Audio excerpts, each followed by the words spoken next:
Good morning. Well, good afternoon, whatever it is.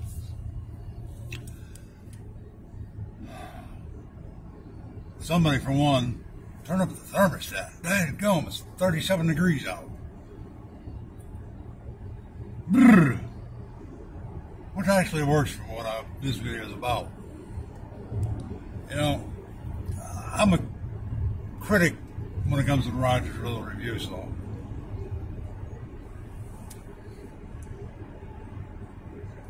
they've got a reporter. Well, if I was wearing a hat, I'd take it off to her. She wants to do an expose on the homeless kids we got running around. Well, my way of putting it is running around.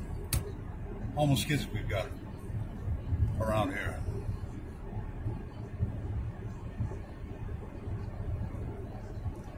And if you read Farmer's Almanac, which I never figured out how accurate they really are,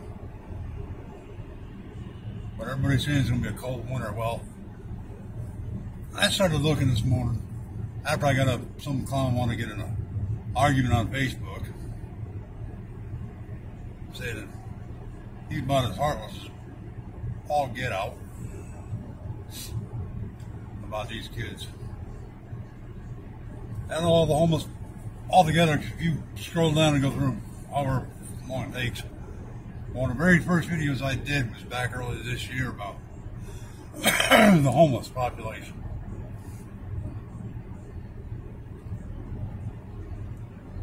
And we've got, just in this area here, there's a lot. And I posted that thing on the community post, and people asked about helping. Well, I'm not trying to be rude or mean. Depending on where your location, it's just Google search.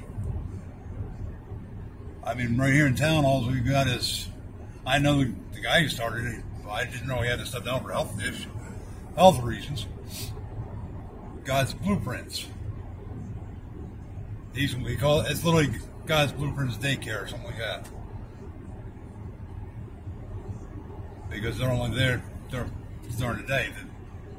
He was trying to see about getting a school donated, because we closed up, I don't know how many schools in this county, to refurbish it into some sort of shelter.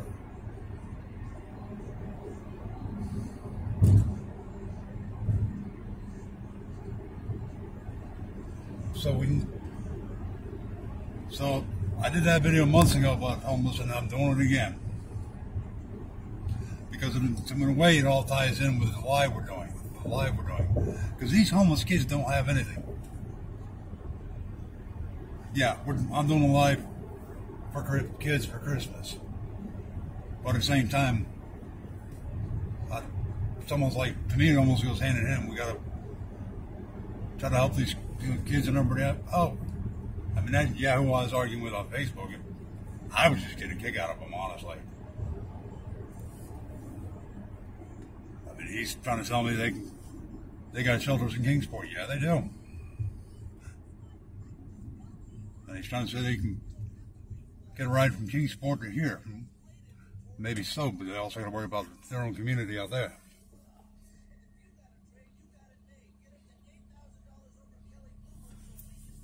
The point of this, all people, is as a society, we've become, you picked a word, because you won't like mine, so bad that we ignore it, brush it under the carpet. I would appease our conscience, we might throw a couple bucks at a homeless person. And then our conscience is clear for 5 minutes.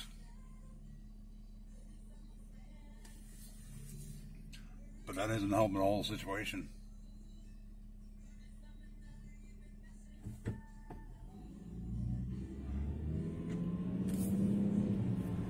I mean, last year or two, our homeless population right around here seems like it's exploding. And it's not always because, and one of the comments I read in that Facebook post is because of drugs. No, bull.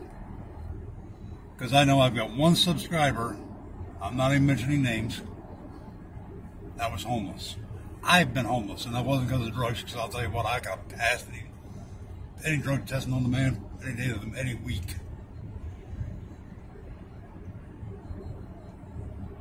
Everybody just believes, oh, you're a drug addict, so you're going to be homeless. No, it's not always the case. That's just showing ignorance.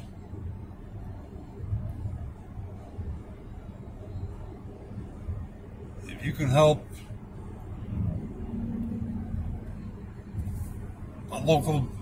your local shelter or something like that, help them.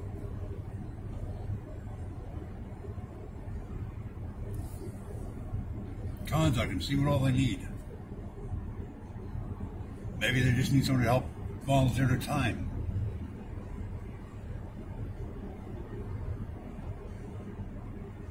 Summertime, nobody worries about it really because it's warm enough, warm. So no, it's not. Honestly, it's really a whole different ball of wax. It's like I put on that Facebook thing this morning. These people need a place to take a shower. Just to get a job, they need a shower, ID, all this stuff. An address. Quite a few of them don't even have any of this. God's blueprints will let them use the address, and they do have showers. They do try to help. I think my tithing's going to change them to try to help them out a little bit.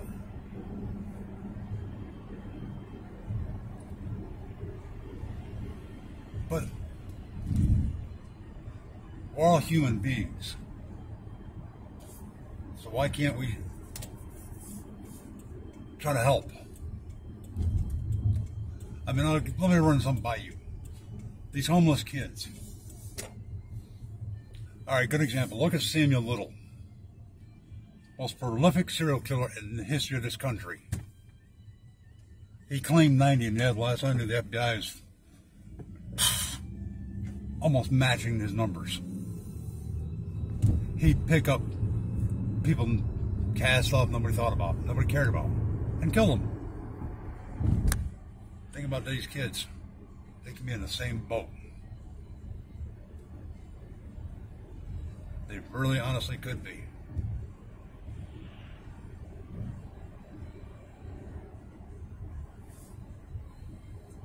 I mean, I'm not about to blow smoke up anybody's rear end and play games. I'm just going to put it straight out there.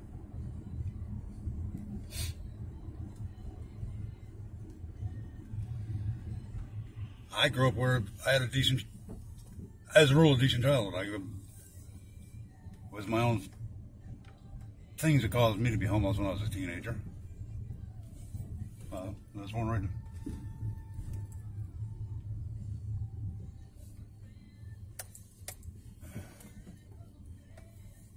But how many times, I mean, another thing, stop thinking about look this way. It could be somebody you know or can love.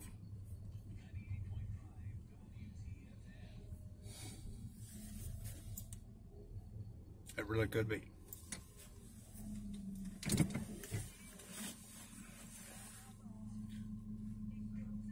And how would you deal with it then?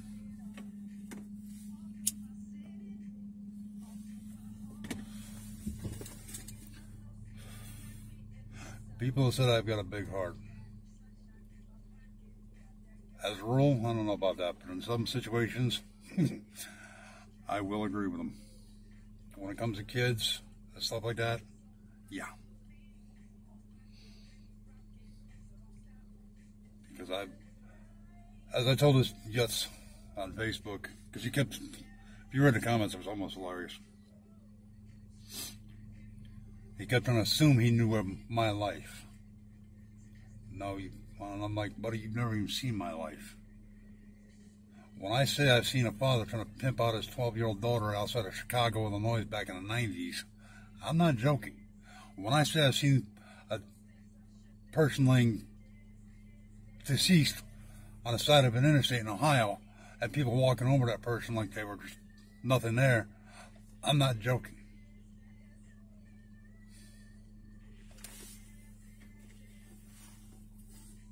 So yeah, I've seen it.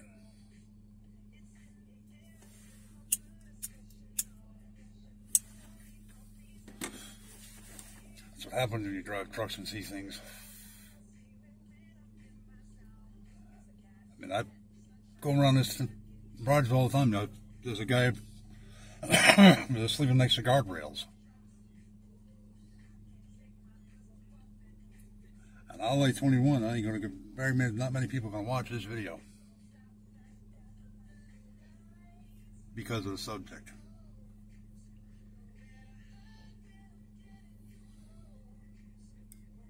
It's easier to brush it under the rug than it is actually talk about it and try to do something. Just like it's easy to ignore these kids. I mean, I was on YouTube this morning and saw some things and set my temper up a tad bit. Because all these homeless kids could end up like any of these cases we follow. Very easily.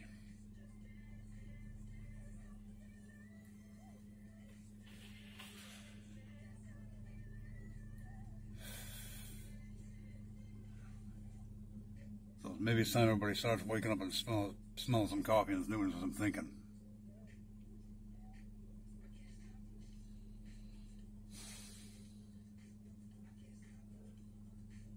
Now I'm already trying to figure out we can start doing figure out how to help all the way around. Not just Rogersville, I mean all the way around.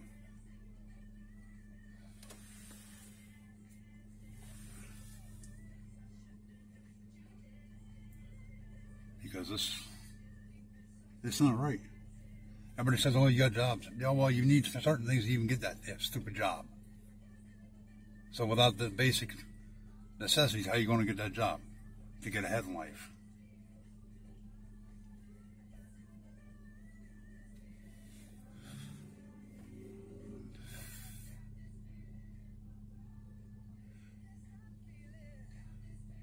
I've heard so many times that you guys like the way I like me because the way I think and everything. Well, this is how I think. I call it how I see it.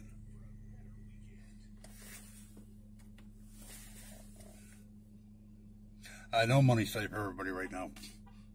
I don't pick a part of the world, I can guarantee you that. But there's got to be ways we can help them. Not just throw some couple bucks at some homeless persons to see if it appease your conscience.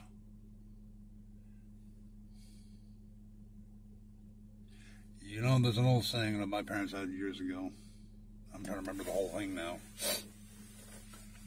Something along the lines, you can give somebody a fish and feed them for a day, or you can teach them to fish, and then they learn to feed themselves for a lifetime. Something along those lines, I can't remember it all. And it's true. We can throw a couple bucks at a homeless person, all that does is help them for 5 minutes. It doesn't help the big picture.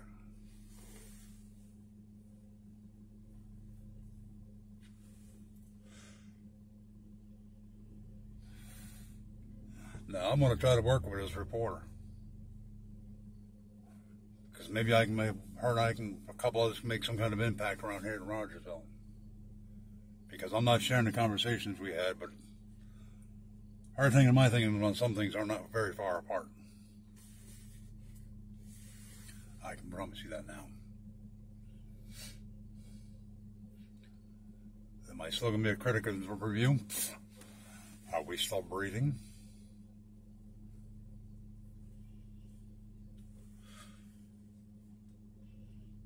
But if we can make an impact, that's the thing. If you can make a small impact, one tiny impact, that's going to last for a while. Combine all them. What do you get? One big, huge impact. So it doesn't take a lot. It takes very little to you go.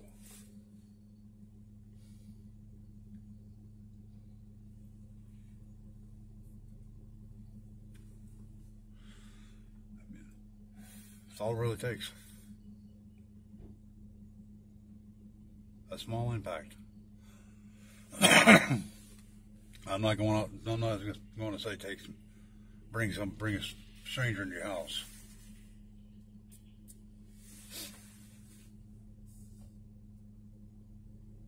But each little impact leads up to a bigger one for something down the road.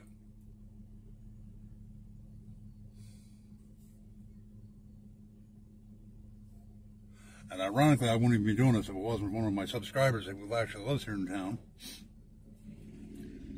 Because I made a comment on posted the same report I did yesterday, and I got brought up on the carpet. And I apologized. Because that person said that this reporter actually, she doesn't just talk the talk, she walks the walk. Well, if you can do that, I'm going to walk that walk with you best I can.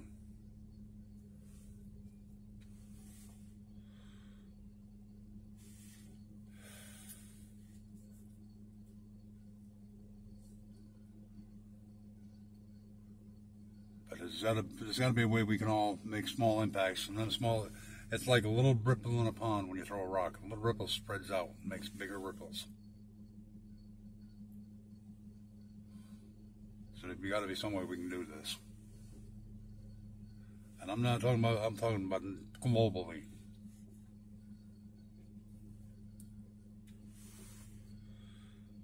There's got to be a way we can do it.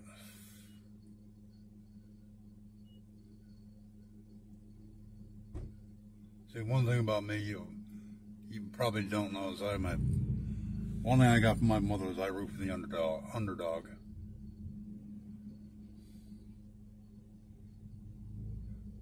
And one rule I have, I've always stuck to: if somebody needs help and they want to help themselves, I will help them. Not even think about it, I'll do it. When they quit helping themselves, that's when I say enough is enough.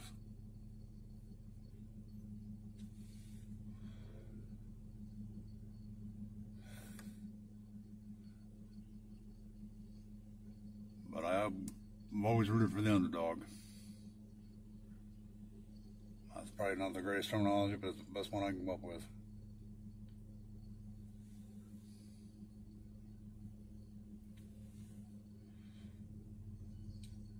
If you've got ideas, let me know. I mean, right now my focus is on the live for a few weeks. But at the same time, my brain's off. I know how my brain thinks. I multitask so much, my brain is not even funny.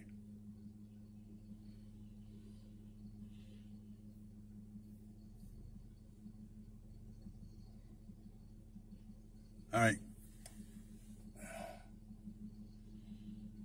I'll catch you on the flip-flop.